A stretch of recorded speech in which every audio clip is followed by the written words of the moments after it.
How are y'all doing? Is the press ready? All we missing is Bruce.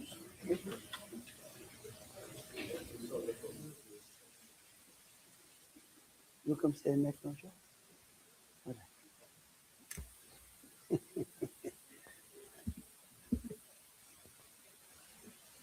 All right. Y'all all ready? Yes, all right. All right. Well, good morning and Happy New Year. You know, as governor, I promised that we would do things differently. We know this state has faced systemic challenges for decades. We've spoke about them and we've worked on them. To fix these problems, you have to change the culture of how you do business. And only through changing the culture and then bending the mindset of the people that work in state government can you achieve great things for the citizens of this state. We promised that we would make a government as great as the people of Louisiana. And one of the biggest challenges of the last 4 governors have been the fiscal affairs of the state. Each of those prior governors, whether it would be Foster or Blanco or Jindal or John Bell, have all been confronted with major fiscal instability throughout their term. Now, whether the solution was cuts that threatened healthcare, higher education, or even canceling LSU football, they never seemed to find a solution. And this has left a bad taste in the mouth of our citizens. I came in with the mindset that we were going to fix that. Our state government should be required to live within its means, just like you all are required to live within your family's budget. This AI can forecast U.S. stock prices to the penny. This is where it says NVIDIA stock will close tomorrow.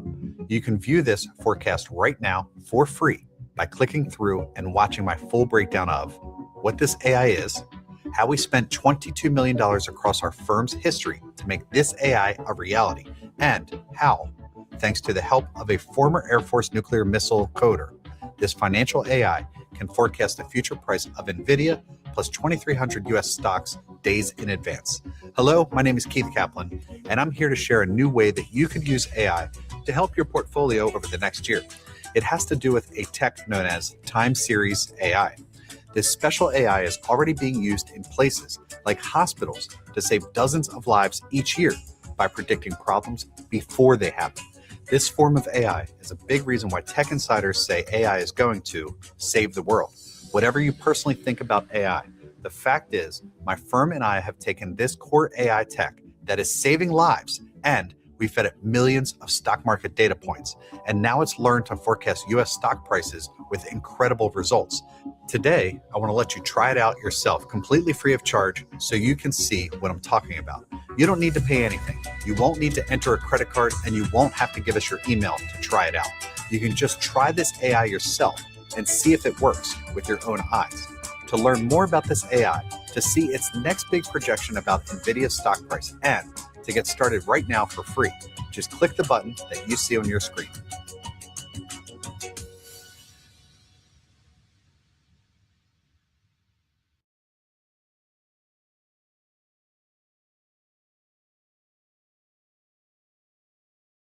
Your body gets hard, but goes soft fast. That's your body rejecting the erection. Your equipment rises, but doesn't last long enough to satisfy your woman. This isn't low testosterone, age, or lack of desire. And it's not a blood flow problem. It's a blood retention problem. You might be leaking. Let me explain. To get rock hard, you've got internal valves in your body that need to close to trap the blood inside. When you're young, they close easily. But over time, with junk food, illness, toxins, bacteria, they loosen and the blood starts escaping. You need to remove that toxin buildup from your nuts. The ultimate tip, the horny goat trick with baking soda. Just 13 seconds, and that's it. The blood starts retaining so much in the instrument that you can barely close your pants afterward. And yeah, the effect is so strong the body is basically forced to expand. And it's so simple, anyone can do it. 100% natural. No pills, no embarrassing procedures. Regular guys in their 40s, 50s, and 60s are using it to get firm again in minutes, lasting multiple rounds without wilting, and as a bonus, giving the buddy a boost in size. There are women saying they can't even sit right the next day. And since it's discreet, many husbands do it without their wives ever noticing. I wasn't planning to share this trick for free, okay? But after Clooney, yes, that Clooney mentioned it in an interview last week, my inbox blew up. So I decided to film a quick video showing how it works. But heads up, it's only staying online until tonight. Click Learn More to watch before it's gone. It's an uncensored video that teaches the correct way to do it today. There are women saying their husbands never made them moan like that until they tried this simple routine. Be quick. This video has been taken down before, but just came back. Tap the button below and check it out. Your partner will thank you. If you don't act, one day your woman will get satisfied. And it's better if it's with you.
Government is designed to serve the people, not the other way around it.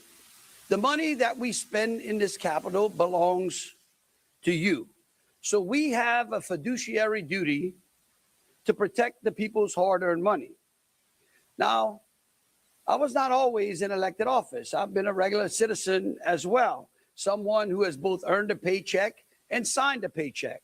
I ran a small business. I paid federal and state taxes, and I get it. And I've been just as frustrated with the way that government spends our money from day one, and I've worked to fix it. I don't know if you remember way back when I was in Congress. One of the first things I did, as usual, was to cause a bit of a stir, where I declined some of the congressional special benefits. They didn't even know what to do with me. They said that I couldn't decline my health care. They said that I couldn't opt out of the congressional retirement. We just don't have a way to do that, Mr. Landry, they told me. But I forced them to do it, paving a new way. I led another effort, organizing members of Congress and encouraging them to be fiscally minded in their own budgets, in the budgets that we received. I said to those members, I said, let's see if we can create efficiencies in our budgets and save some money. And in 2011, me and many of those members, some of whom have gone on to do great things, returned nearly $1.5 million back to the state treasury. Again, they didn't know what to do with it. Then Speaker Boehner told us they didn't have a way to turn the money back over to the treasury. We said, we don't care. Here's the money. You have to figure out what to do with it. But we showed them that we could do it. Because you see, I don't believe in just talking about the problems. I work to solve them. Then again, as your Attorney General, I started a fiscal responsibility program because we were in the middle of a huge fiscal cliff. And I asked one of those folks who is standing next to me, Mr. Steve Orlando, to run that fiscal responsibility program over at the Attorney General's office. And we looked at everything. And we saved hundreds of thousands, if not millions of dollars by streamlining processes, canceling vendor contracts that we didn't need, doing simple things like consolidating the number of printers in our office. Then as governor, right on January 25th, not long after taking office, I issued a directive, an executive order to each of my cabinet secretaries to begin to identify savings. And they did. And the results are literally amazing. Our first budget cut spending rather than increased it. It would have been just as easy to keep the bloated COVID spending money, but instead we proposed spending over $3 billion less. You see, because past budgets have been falsely propped up by one-time spending, or what they call in this building, non-reoccurring spending, mostly derived from disasters or COVID federal spending. Our second budget proposal was flat as well, basically holding the line of spending to the prior year. That's right. So while other states increased their spending, we cut back even in the face of massive inflation. Many of those departments ate those increased costs, and we flat funded the government. Just like the citizens of this state, our government has had to live under Biden-era inflation. When you go to the grocery store or the hardware store and pay those prices, which went up under then President Joe Biden, our state government must pay those increased prices as well. But despite that Biden inflation, we didn't increase taxes to increase spending. We created efficiencies. More importantly, we not only did not increase taxes, we, myself and the legislature, delivered to the people of this state the largest tax cut ever in the history of this state. And we're not done. I'm standing here to reiterate that my long-term goal is to eliminate the income tax in this state once. Taxes was feeling unwelcome. Now Taxes is an open door to new TurboTax stores. Meet our experts. They do your taxes, so you can walk out with confidence. Now this is Taxes.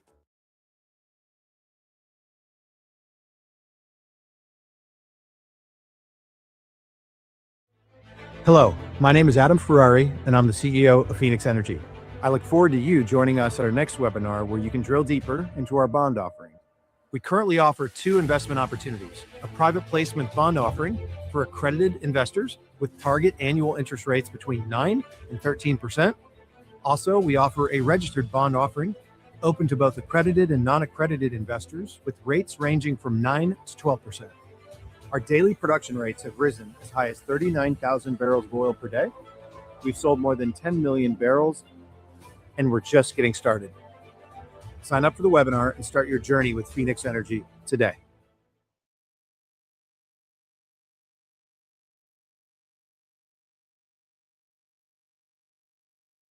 And for all,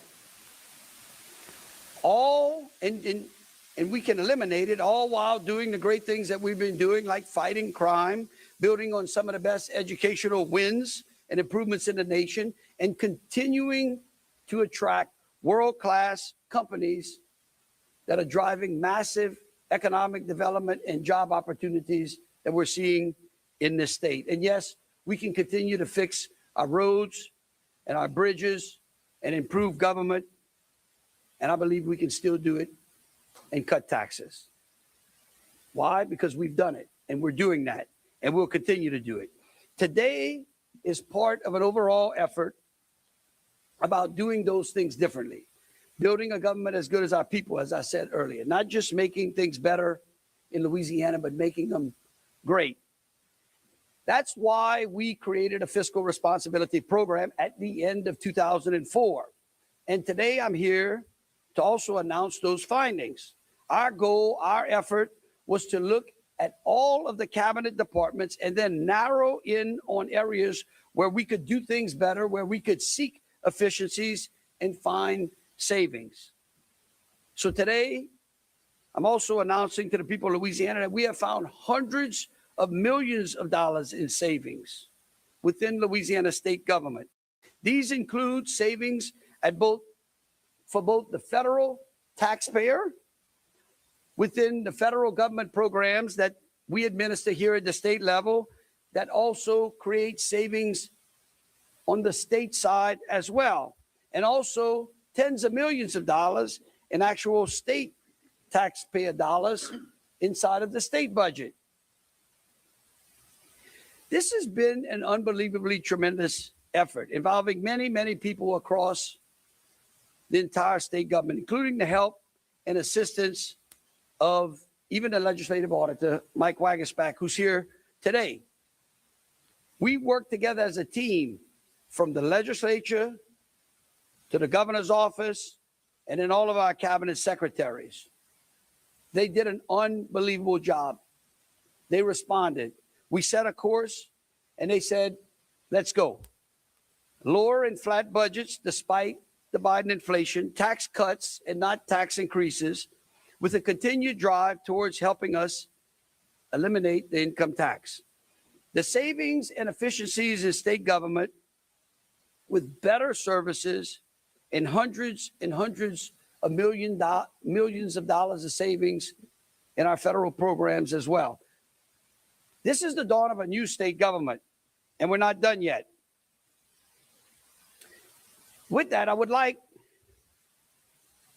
to recognize some of the people who are up here, starting with my fiscal responsibility, Steve Orlando, who will come up in a minute, but we have Bruce Greenstein, our Secretary of Health. We have Angel Davis, who has worked with Steve in the legislative office on our fiscal responsibility program. It was great to have her come in and have a point person. As I said, Mike Wagaspack. We have our great speaker, Philip de Villiers, who will continue to remind you of all of the things that both he and many legislators over their terms have tried to get done in this Capitol. And in the last 24 months, we were able to do that. And then, of course, we've got Rebecca Harris, who's our new DCSF director. And then our Commissioner Administration, Taylor Barra. And what's unique about that is Taylor has an opportunity to bring it from a perspective of being a former speaker and having to deal with the budget as well. These folks and those members of the legislature who are part of this DOGE effort did an unbelievable job, and I want to thank them. And with that, I would like to bring up to the podium Steve Orlando. Good morning. A year ago, Governor Landry tasked me with finding waste, cutting fat, and making government more efficient for taxpayers. We built a strong team. We worked with the legislative auditor and challenged cabinet secretaries to scrutinize their budgets that under previous administrations had not been scrutinized for years. Through difficult, persistent work, we identified hundreds of millions in savings without cutting services. In fact, we've added services. This is real money that helps our state live within its means. Coming from a business background, if you waste money, you don't stay in business. If you don't measure results, you fail. I brought the same mindset here. We set targets, tracked outcomes. We held ourselves accountable and provided results. Build a website you love with Wix. For your words, create your brand, your opportunity, your breakthrough. Feeling a vibe? Run with it. From can't look away to gotta have it. Make every detail yours. Bring out what's hot. Remove what's not. Crystallize it. Instantly set a tone that speaks in your voice to your audience. Keep moving. Your site grows with you.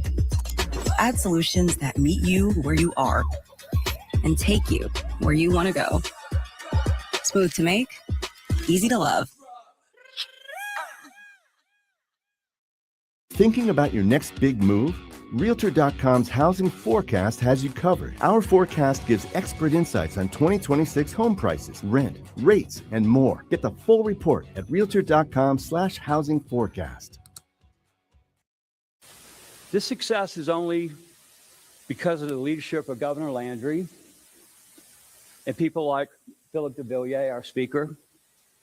But we did build a great team with people like Angele Davis, Evelina Broussard, I think she's here today, and many others who through their hard work proved that government can be smart, disciplined, and respectful of taxpayer funds. Finally, I want to thank our partners in the Legislative Auditor's Office, Mike Wagaspack, Chris McGee, that worked really hard with us, Jennifer Shea, she's not here today, she's with the Legislative Auditor's Office, and many others, especially with our buddy Taylor with the Division of Administration for his dedications as well. Now I'm going to turn it over to Mike Wagaspack for some more remarks. Thank you, Mike.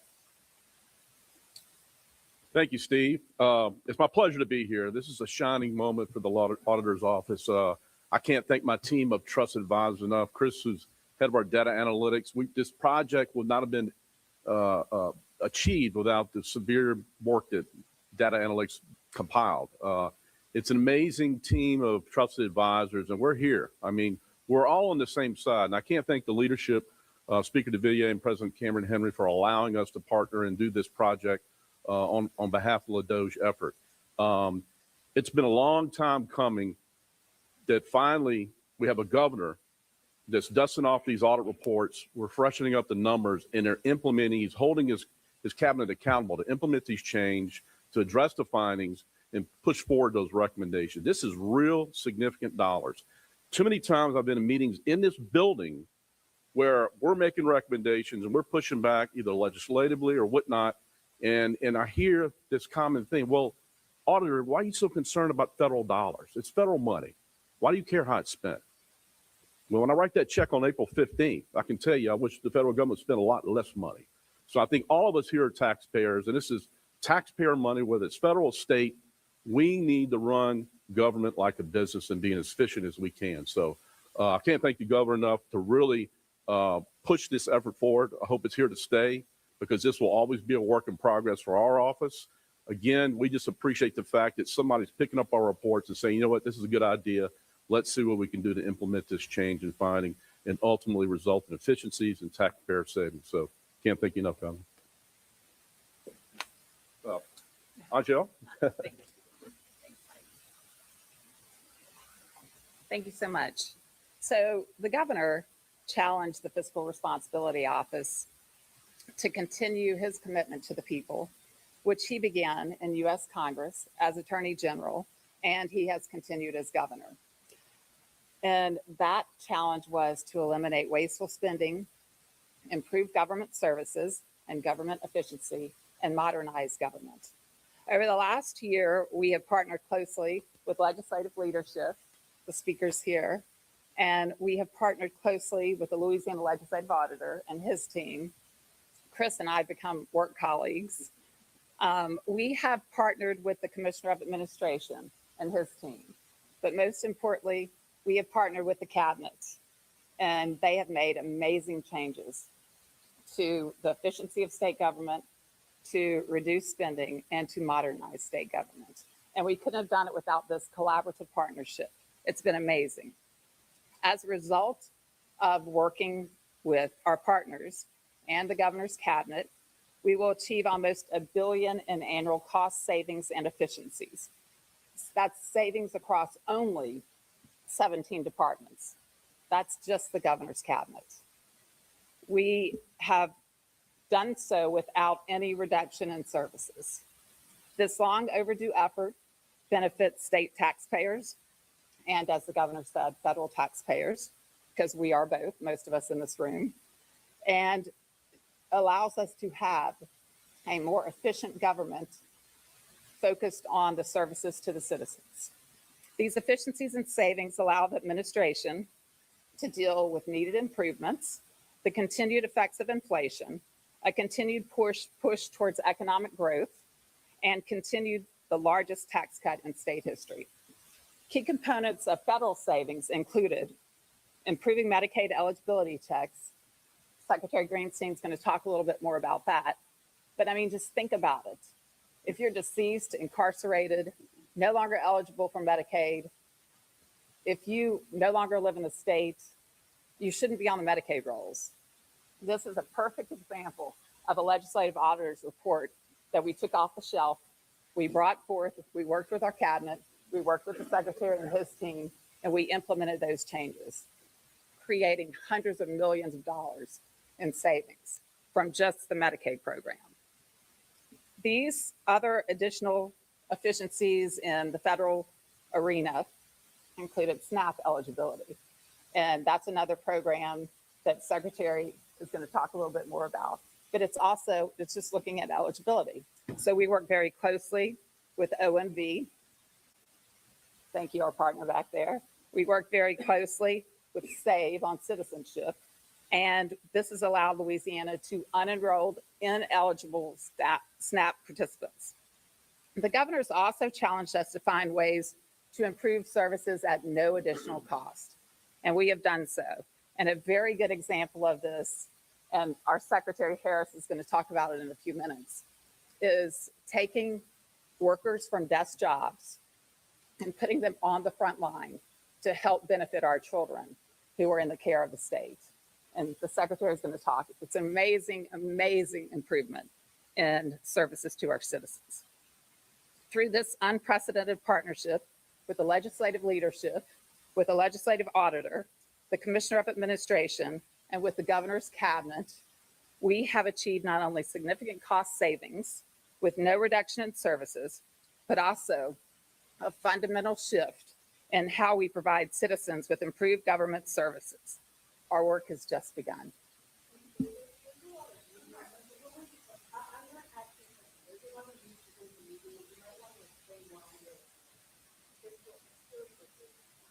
Oh, you do that for me.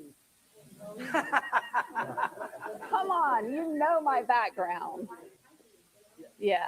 So I previously served as Commissioner of Administration under a administration many years ago. So thank you. I appreciate you. Now I'm going to turn it over to Secretary Greenstein. Hey, I'm Bruce Greenstein. I'm the Secretary of Health right now. Good morning, everyone. You got me. I actually, many years ago, was also the Secretary of Health for an administration many years ago. Let me just start out by thanking the governor and Commissioner Barra and the whole LA Doge team for their leadership and commitment to fiscal responsibility and putting together such a strong team to take an honest look at how we deploy taxpayer dollars in Louisiana. At the Louisiana Department of Health, fiscal responsibility is at the core of who we are and everything we do.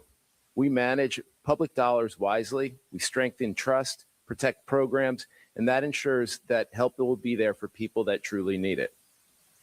Over the past year, LDH has worked diligently to modernize systems, strengthen data sharing, and close gaps that have allowed waste and outdated information to remain for far too long. This work is about ensuring that our programs are accurate, up to date, and most importantly, sustainable for the long term. Through a series of initiatives, including residency verification, deceased beneficiary identification, incarceration recoupment, and outdated that individuals' information that have insurance coverage, LDH identified more than $104 million in estimated savings. This includes over $15 million in state funds that can be reinvested in priorities to improve health outcomes and strengthen services across Louisiana. Through initiatives in the SNAP program, LDH has implemented multiple initiatives to prevent fraud, waste, and abuse. And while these initiatives may not directly result in claims or fraudulent receipt of assistance, they do maintain program integrity and up-to-date case information.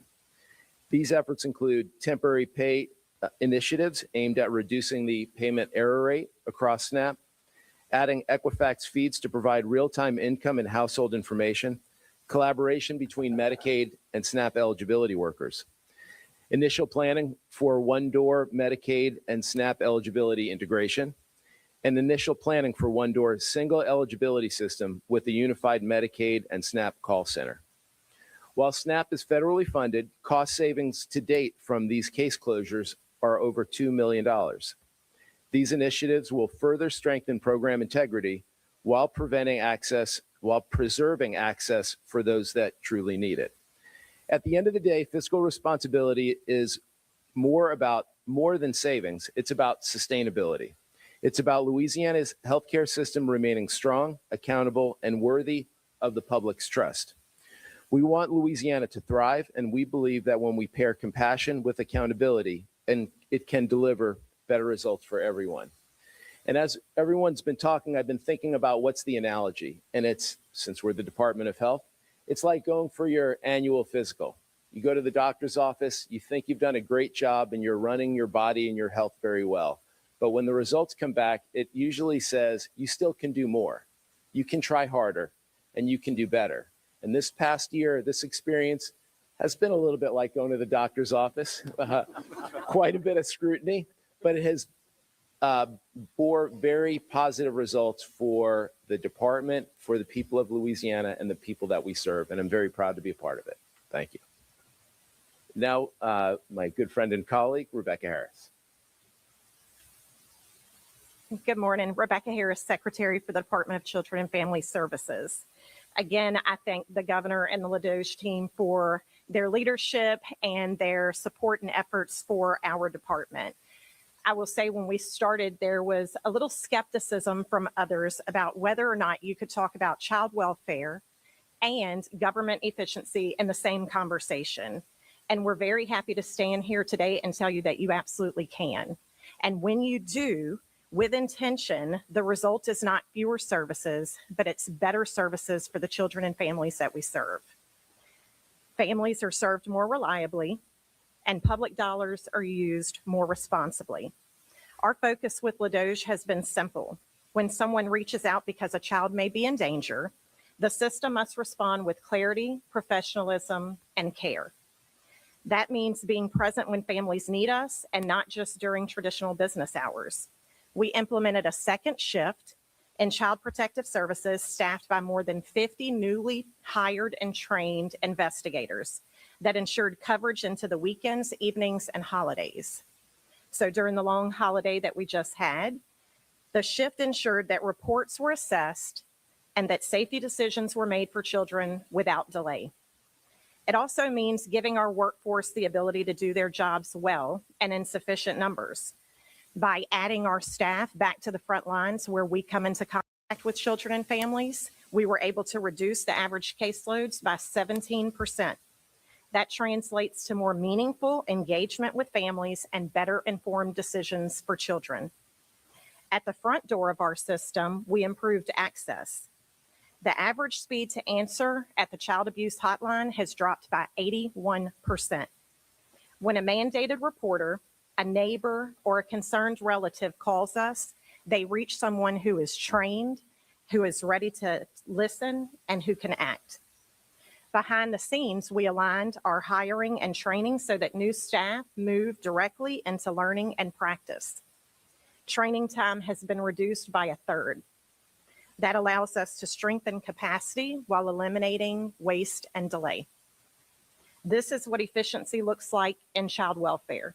It is not shortcuts, it is not reduced care, but it is systems that work when families need them, staff who are supported to do the right work, and a department that treats every report with the seriousness that it deserves.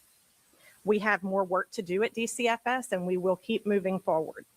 I am deeply grateful to every member of the DCFS team who has worked diligently within their individual positions to find efficiencies and excellence, because at our department, we believe children can't wait. Commissioner Taylor Barra.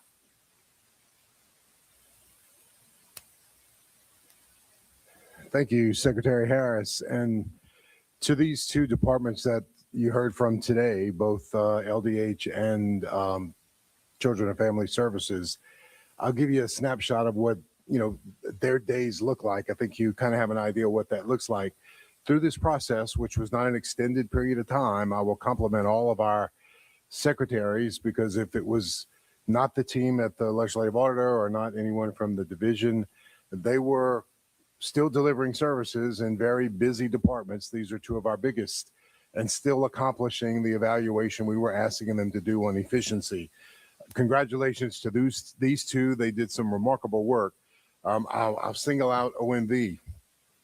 If you drive a vehicle, what we are doing with technology investment in OMV is going to change your experience. Not tomorrow, let me warn you on that, it's coming, but it is a significant investment that this exercise allows us to invest in. And I know that's the burning question is, how does this affect the budget and where does it fit in the budget?